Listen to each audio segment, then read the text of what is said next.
Hi guys, I wanted to touch base about this upcoming topic with a video. Here I am sequestered in a small room in my house. Before that though, I wanted to let you know I looked at everybody's discussion posts, so I just wanted to comment on that. Where particularly the ones where you guys introduce yourselves. As a group, you guys are a nice looking bunch. I am always amazed at how many people wait until their senior year at UNT to take intro level classes.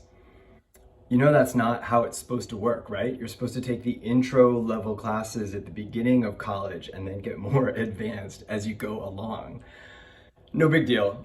Just giving you seniors a hard time. I'm glad you're here no matter the path you took to get here.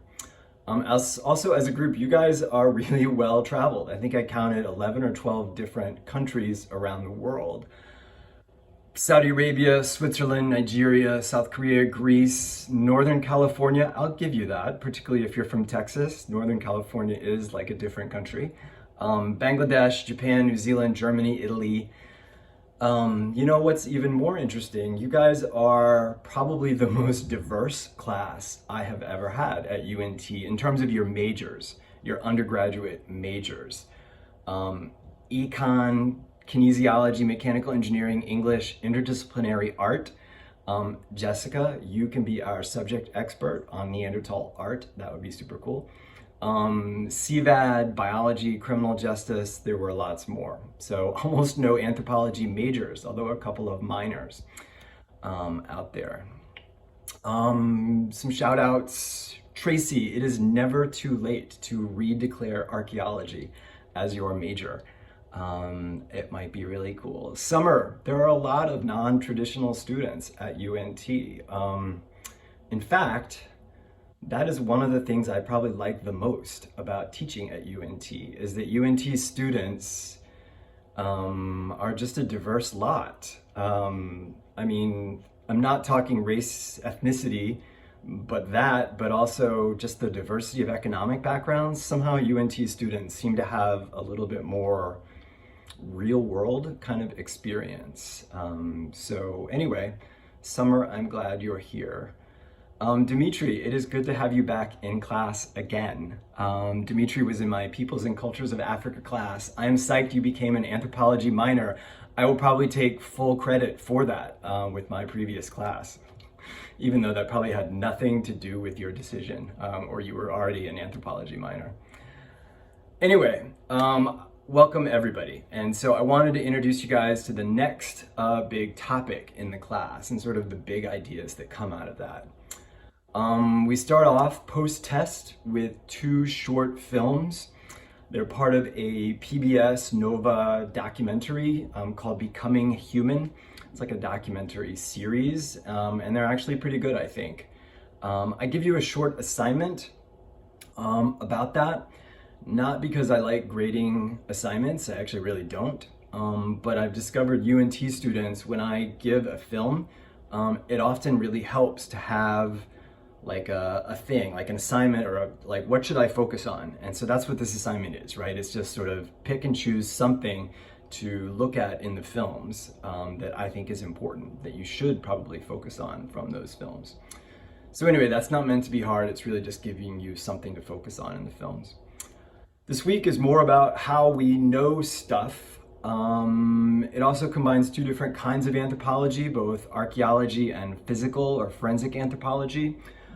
Because we're really interested in what can we say about human behavior based on fossil finds, based on their material remains, things like the shapes of their bones, the shapes of their tools, the density of the finds, the environmental context of their finds, including their artwork, right? So for example, you could look at bones, say you dig up a bone. It turns out that walking upright, that behavior involves very specific changes to your bones, right? Things like your leg bones, changes in your pelvic bones, changes in your shoulder bones. And so you can look at that, how that morphology changes over time, over millions of years, to understand how, when, where and why things started to walk upright or upright walking happened. In the gallery of species, in this first lesson within the topic, I give you a bunch of examples of that to try to point out what some of those changes are. If you like forensic anthropology, paleoanthropology, this will be for you, right? I also want to point out something I think is really weird, and that is that, like, where we're at now, like the moment of time that we're living in now, is slightly weird in terms of human evolution. Like right now, modern humans are the only things out there that really walk upright. We're the only primates that walk upright. And that has not always been the case. I mean, other apes will occasionally, you'll see a gorilla at the zoo will, pop up on two legs, take a few steps, and then plop down again. And I don't mean that. I mean, walk upright all the time. In terms of hominin history, that has not always been the case, right? Modern humans were alive at the same time as other primates who walked upright.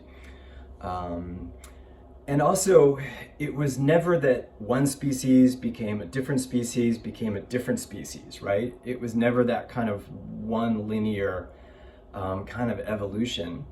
Most anthropologists think of evolution as a kind of shrub. This is a shrub. Anyway, imagine that that's a really dense shrub where lots of different species in this dense shrub interacted, and some of them could intermate and some of them couldn't intermate depending on how reproductively isolated they were. So anyway, I just think it's interesting to think about how modern humans interacted with these other kinds of upright walking primates. So take Neanderthals, for instance. They were around at the same time for over 100,000 years. So it's just interesting to think about and to learn about how they interacted, right? If you are interested in that, I give you an optional extra credit assignment. You don't have to do it at all. It's just extra points for your final grade. Sometimes people are really interested in whatever happened to Neanderthals and how do we fit into that picture. All right, hopefully you guys did great on the test. I'll find out in another couple days. Anyway, that's it. Hope you guys enjoy this next topic. Obviously, if I can answer anything, please feel free to email me or email Jewel. All right, take care, you guys. Bye.